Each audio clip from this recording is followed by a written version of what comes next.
What I'd like for you to do right now, I want you to think about your dream, because I'm in a room full of dreamers.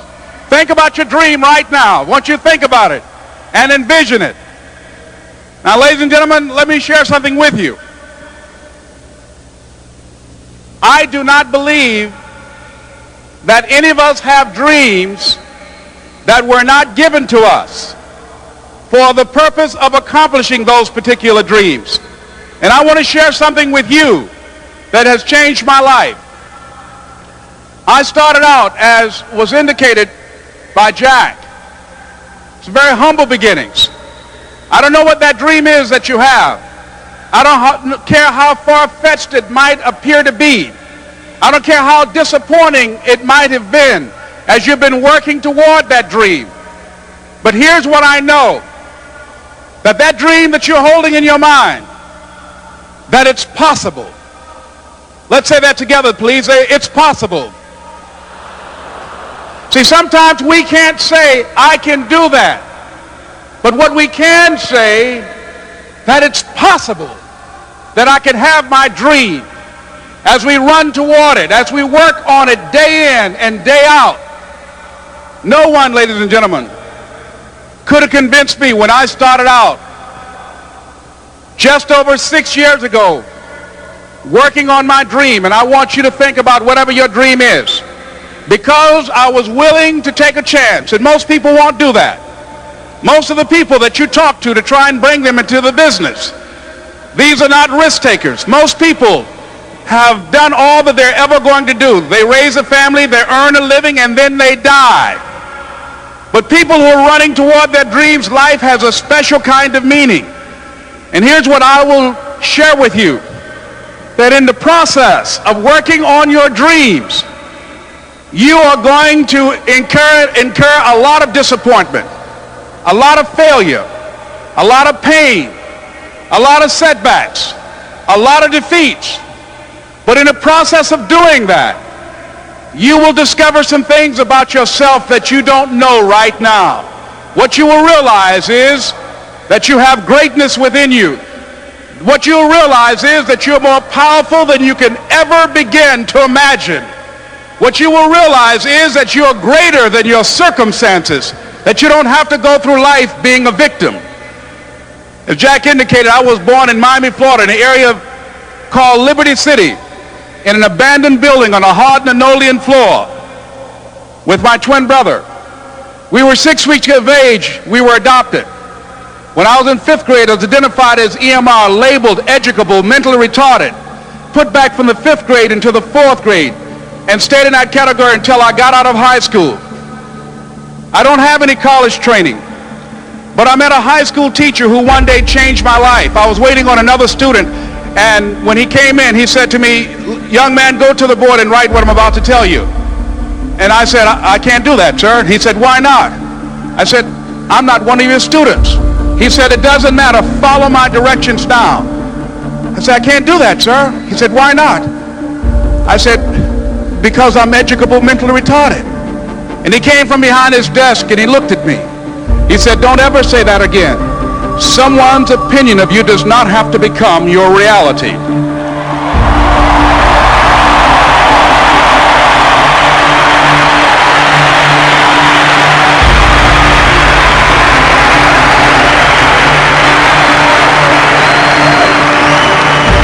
And that man, Mr. Leroy Washington, did something for me. He started planting seeds in my mind that enabled me to begin to dream, as Dexter has been doing for you. And ladies and gentlemen, I started working on my dream. And most people don't work on their dreams. Why? For many years I didn't. One is because of fear. The fear of failure. What if things don't work out? And the fear of success. What if they do and I can't handle it? The other thing is that most people, ladies and gentlemen, they get comfortable. They stop growing, they stop working on themselves, they stop stretching, they stop pushing themselves, and they end up becoming very cynical about life, and they throw in the towel on themselves and on their families and on their dreams. And the other thing is that most people don't feel worthy. What I'm doing now, I could have been doing years ago. But because I did not have a college education, because I didn't believe in myself, because I allowed other people's opinion of me to control my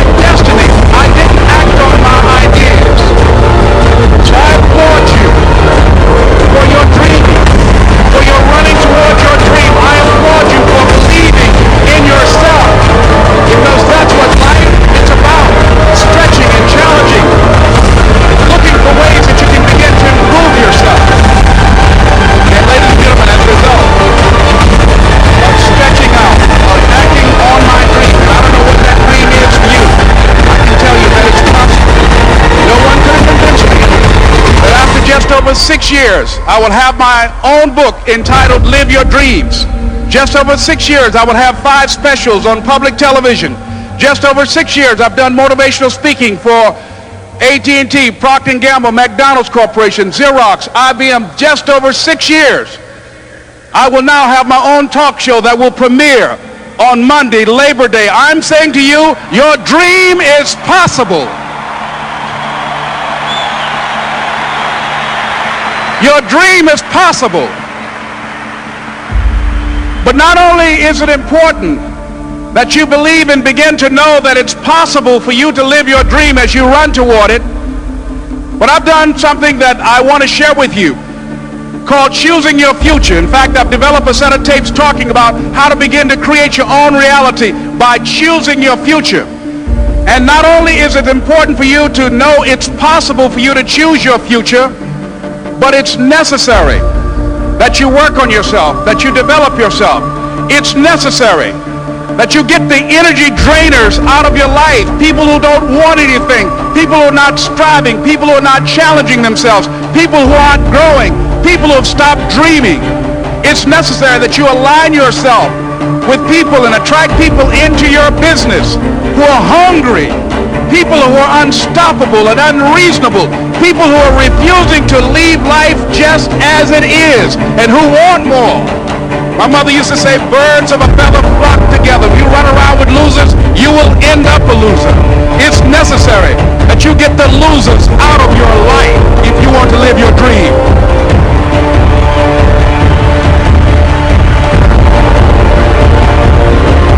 It's necessary to know that everybody won't see it, that everybody won't join you, that everybody won't have the vision. It's necessary to know that a lot of people like to complain, but they don't want to do anything about their situation, that you are an uncommon breed. You know, you have to know within yourself that I can do this. Even if no one else sees it for me, I must see it for myself. That's necessary. It's also, ladies and gentlemen, necessary that you be creative when you're working on your ideas, that you understand the importance of changing up, of readjusting your strategies. Many times we can have a great idea, but if you're not advancing it in the right way, and things don't happen, you become discouraged and think the idea doesn't work. No, that's not true. It's necessary that we become creative. I remember when I was in New York walking down the street, and a guy approached me and said, hey, mister, can I shine your shoes? And I said, no, I'm in a hurry, I don't have time. I kept walking. Someone else said, hey, man, your shoes look funny. Can I shine your shoes? I said, no, I don't have time. I'm sorry, I'm busy. And I was walking fast, and many people solicited me for my business. And then finally, a young man stepped in front of me, and he said, excuse me. And he started counting, 97, 98, 99, 100. He said, sir? I said, yes. He said, come here, please. I said, what is it? He said, today is my birthday. And every year, just to thank God for another year of life, the 100th person who passes my shoe shine stand, I offer them a free shoe shine. Would you give me the honors? I said, why, sure. I got up on the shoe shine stand, George, and I sat there, and he shined my shoes diligently. And when I got down, I looked at them, they were sparkling. And I was walking away, and I said, thank you. And I stopped, I said, excuse me, but how much do you usually charge? He said, only $2. I said, I tell you what, today is your birthday. Here's $5, keep the change. He said, thank you. As I was walking away, looking in the opposite direction at other people coming, he started counting again. 97, 98, 99, 100.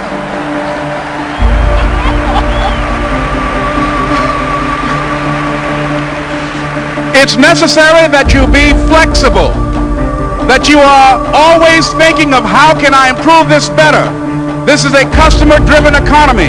It's necessary for you to always explore various ways in which you can improve the quality of service that you're providing for the people in your organization.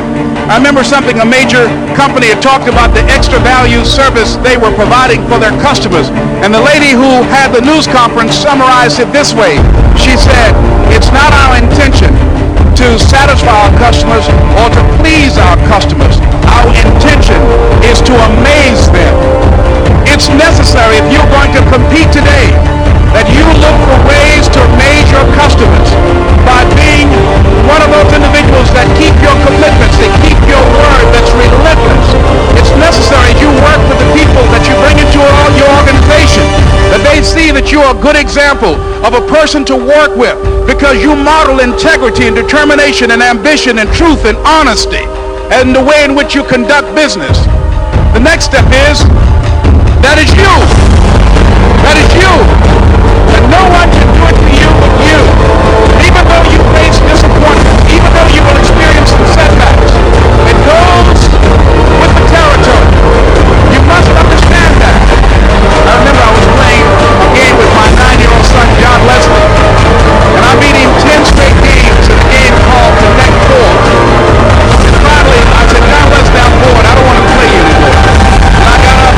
I said, let's go to sleep now. And repeat after me, please. Let's say this together. It's not over until I win. John Leslie said, no, you can't go now, Dad. I said, why? He said, it's not over until I win. That was his attitude. We sat down and we played several other games. And finally, after the 11th game, John Leslie won, and he got up and he yawned. And he said, I'm ready to go to sleep now. And I'm saying to you, what if all of us took that attitude after we face a rejection and a no, or we have a meeting and no one shows up, or somebody say, you can count on me, and they don't come through? What if we have that kind of attitude? The car's repossessed. Nobody believes in you. You've lost again and again and again. The lights are cut off, but you're still looking at your dream, reviewing it every day, and say to yourself, it's not over until I win.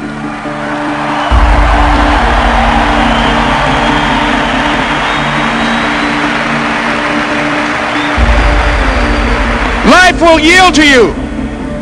Now here's the next step. Repeat after me, please. It's possible. I can live my dream. It's necessary. I work on myself.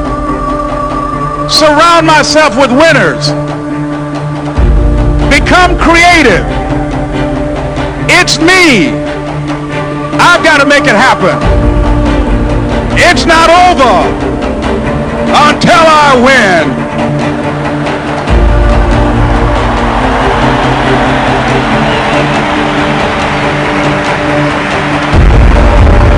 The next thing that's important to know, yes, it's possible that you can choose your future and direct the course of your life as you run toward your dream. It's necessary that you have goals, that you write those goals down, that you plan, that you think constantly of how you can begin to improve what it is that you're doing. If it's your presentations, if it's your recruiting skills, whatever that is, it's also necessary that you look for ways to always find a way to pull it out when everybody else thinks that you are defeated. That you've got to take personal responsibility to know that in order to become successful, you've got to make it your personal business to do it. The next thing, ladies and gentlemen, I want to share with you that some of you already know that it's hard. It's not easy. It's hard changing your life. It was hard when just over 3 years ago, at the Knobscott building in Detroit, Michigan, where I was operating my business, and I fell on some hard times, and I was sleeping in my office. It was hard coming into the lobby, and security said, excuse me, Mr. Rob, can we see you for a moment? And I said, yes, and I walked up to the power, and he gave me an envelope. And he said, would you mind reading it here? And I opened the envelope, and the envelope was from management that said, this is an office tower. It's not a hotel.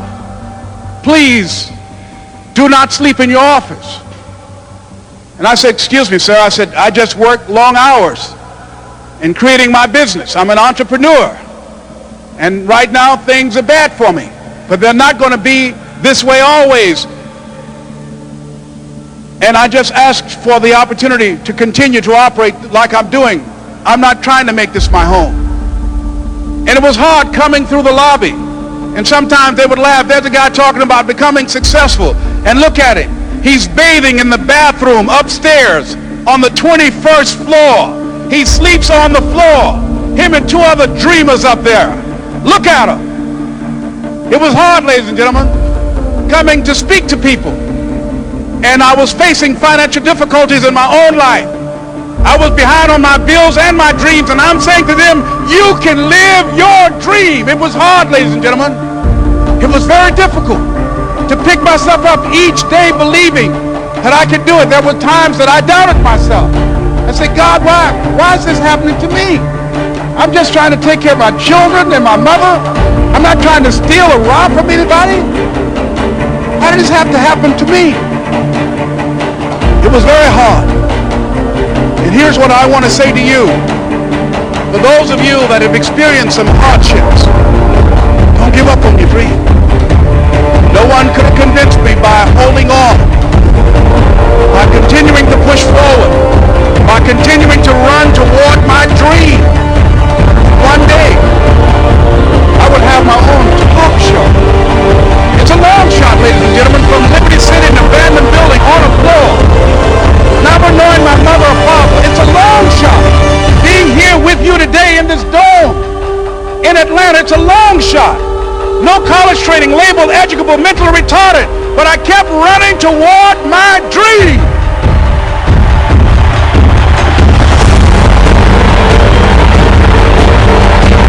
Don't stop.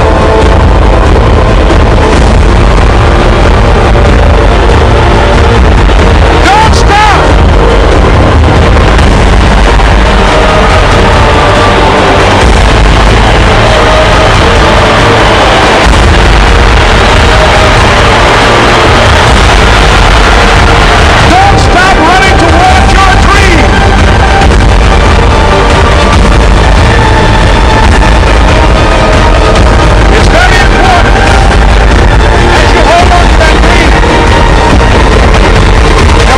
When you're going to doubt yourself.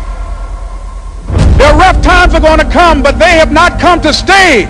They have come to pass. It's very important for you to know that. Don't say I'm having a bad day. Say I'm having a character building day.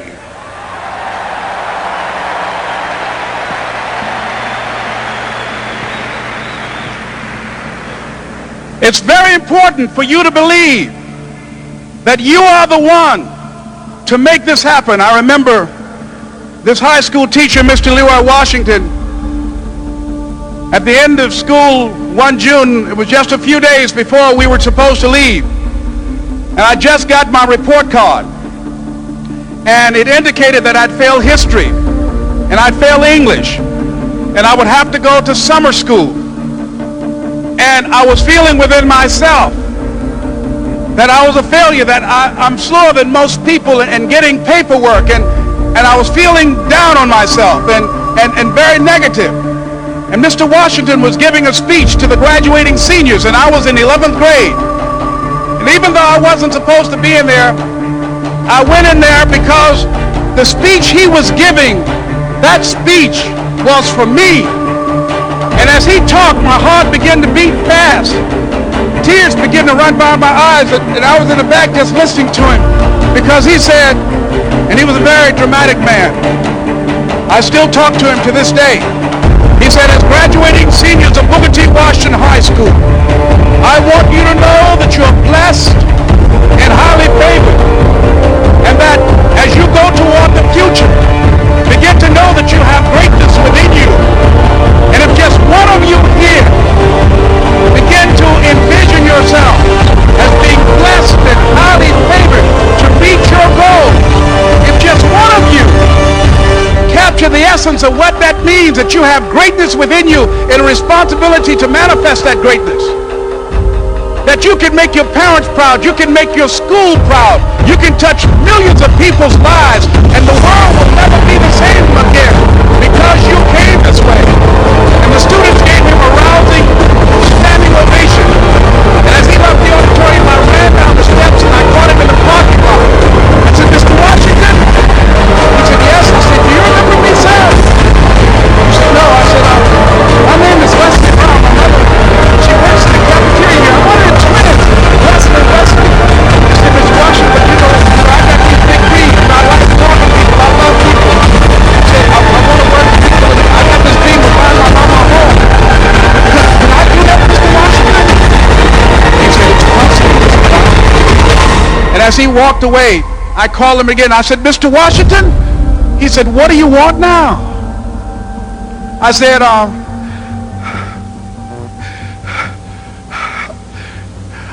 I'm the one, sir. I said, I'm the one. You remember me, sir. I'm Miss Mamie Brown's boy. I'm the one. I'm the one.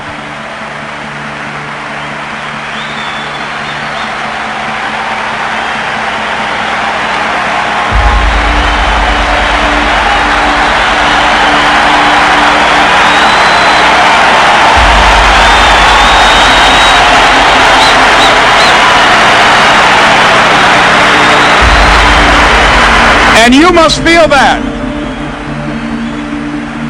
that's why you're here, because you are the one. And I remember when PBS first played one of my specials called You Deserve, one Sunday afternoon in Miami, Florida. I had some friends call him to tell him to tune in.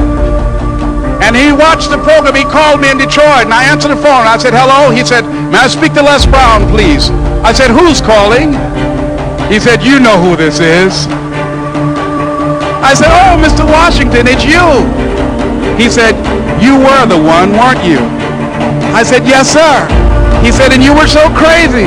I said, I know, but I'm rich now.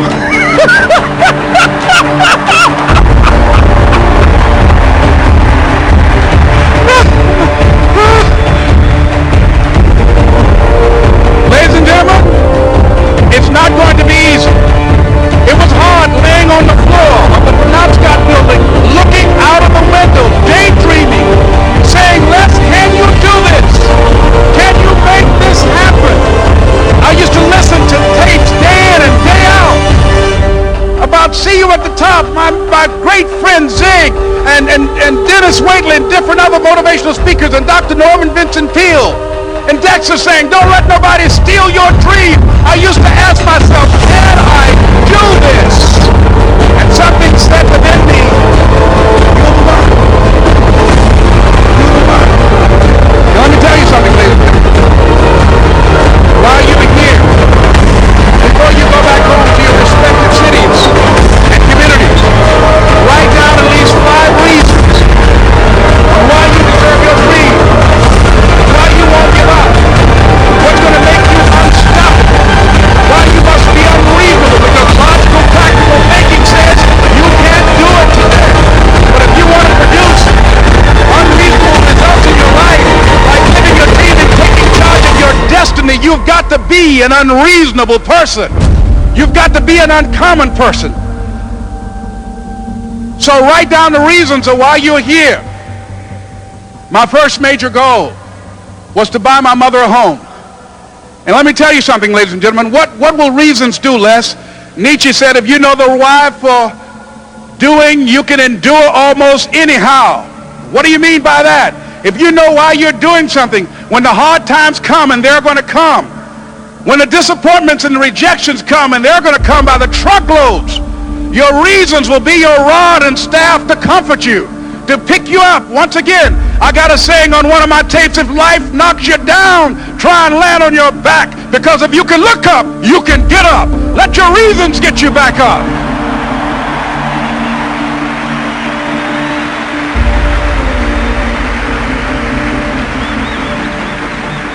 I remember when I bought the home for my mother, and she came out of the car. When I opened the door, I said, Mom, I think I know these people in this house.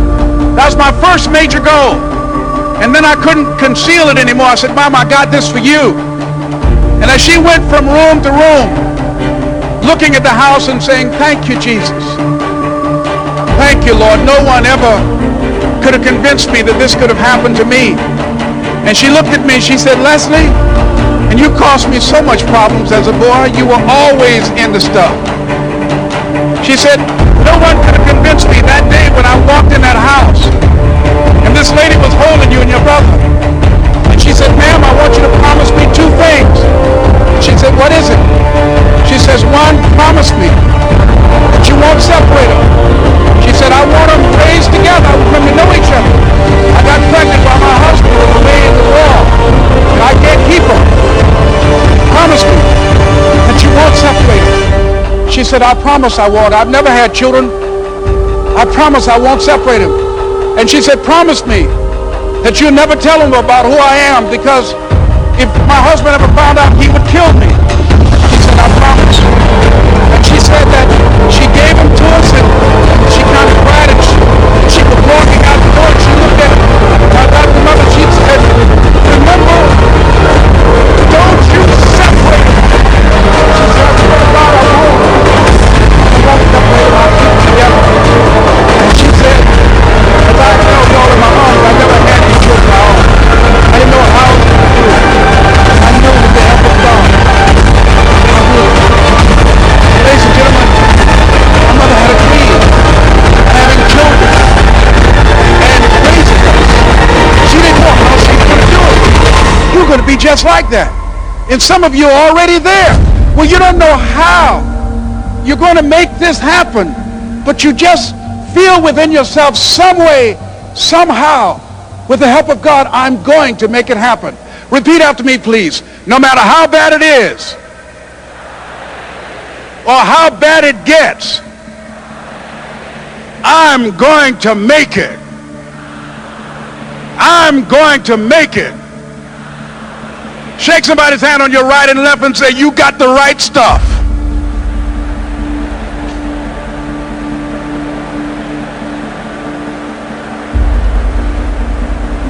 So yes, it's possible for you to live your dream. It's necessary that you associate with winners, that you work your system, that you are relentless, that you never give up. It's you. You've got to take personal responsibility. You've got to make it your personal business to make it happen. And you've got to resolve within yourself that I can do this, that it's hard. But you've got to say, I'm the one. I'm the one to make this happen. I'm the one to become successful in this business. As you work to help other people to become successful, that feeds your success. But you know it's going to be hard, but find out what will make it worth it for you. I told Mr. Washington I wanted to become a disc jockey. Someone asked me to tell this story. And he said, Les Brown, he said, if you want to do anything worthwhile in life, you've got to be hungry. And so I started working to develop myself. He said, I want you to practice every day being a disc jockey. I said, but I don't have any job now. He said, it doesn't matter.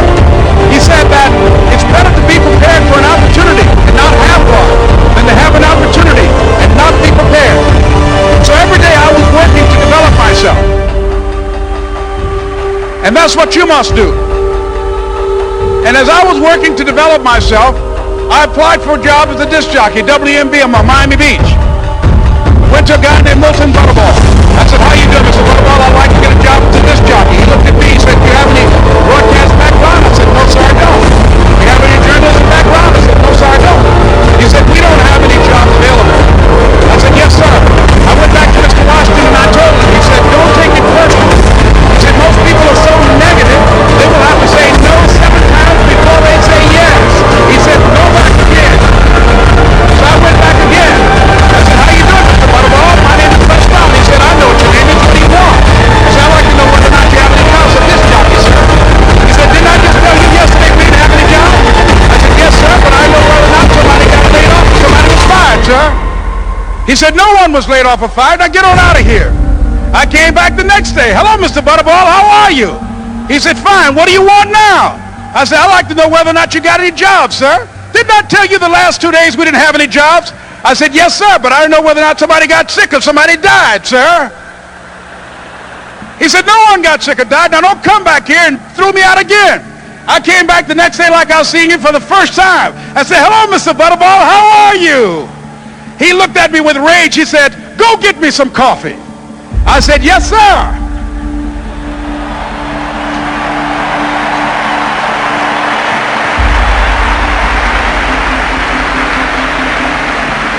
And I went to get him some coffee. After a while, I would get their lunch and dinner, and I would go in the control rooms and take the disc jockeys their food, and I would not leave until they would ask me to leave. Then they started trusting me to pick up entertainers that came to town. Entertainers like the Four Tops and the Temptations and Diana Ross and the Supremes. I would drive them all over Miami Beach in the disc jockeys, big long Cadillacs. I didn't have any driver's license, but I was driving like I had some.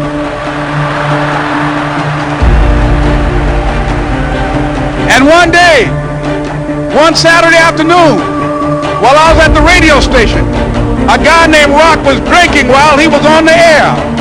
I was the only one there, looking at him through the control room windows, walking back and forth, young, ready, and hungry. I was saying, drink, Rock, drink. Drink, Rock. I'd have gone to get him some more if he'd asked me to.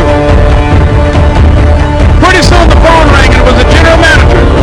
And I answered the phone. I said, hello? He said, Les, this is Mr. Klein. I said, I know. He said, Rock can't finish his program. I said, I know. He said, would you call one of the other DJs in? I said, yes, sir. I hung the phone up. I said, now he must think I'm crazy. I called my mom and my girlfriend, Cassandra. I said, y'all turn up the radio and come out on the front porch. I'm about to come on the air.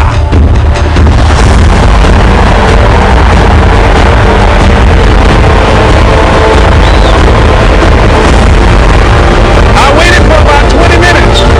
And I called him back. I said, Mr. Klein, I can't find nobody. He said, young boy, do you know how to work the controls? I said, yes, sir. He said, go in there and don't say nothing here. I said, yes, sir.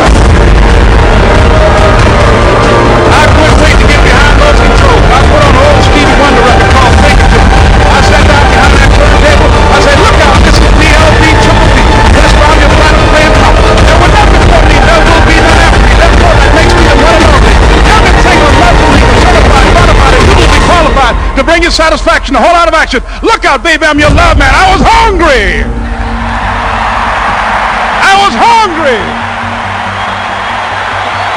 You got to be hungry.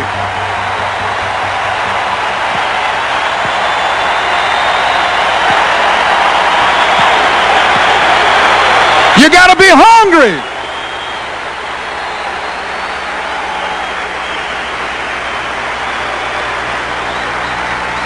So, ladies and gentlemen, if you want to make your dream become reality, the people that are running at their dreams know that it's possible that you can live your dream, that it's necessary, that you're relentless, that you have a plan of action, that you are creative. The people that are living their dream are finding winners to attach themselves to. The people that are living their dreams are the people that know that if it's going to happen, it's up to them. And they're resolving within themselves, it's not over until I win. The people that are running after their dream know they're going to have hard times. They keep on running because they're saying within themselves, I'm the one. I'm the one. No matter how bad it is or how bad it gets, I'm going to make it. The people that are running after their dreams are the people that are hungry. Shake somebody's hand on your right and left and say, you got to be hungry.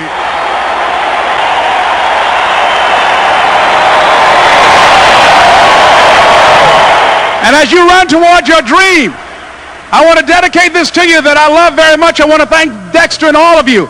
It's something that I'm known by.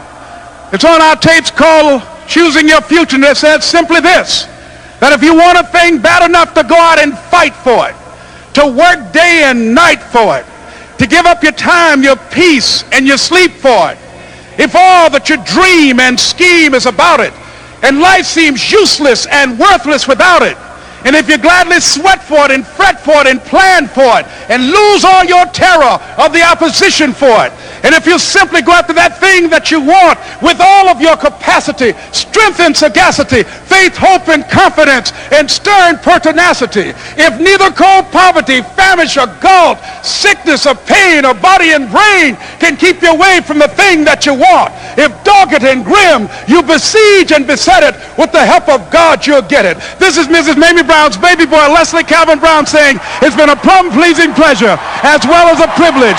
Thank you.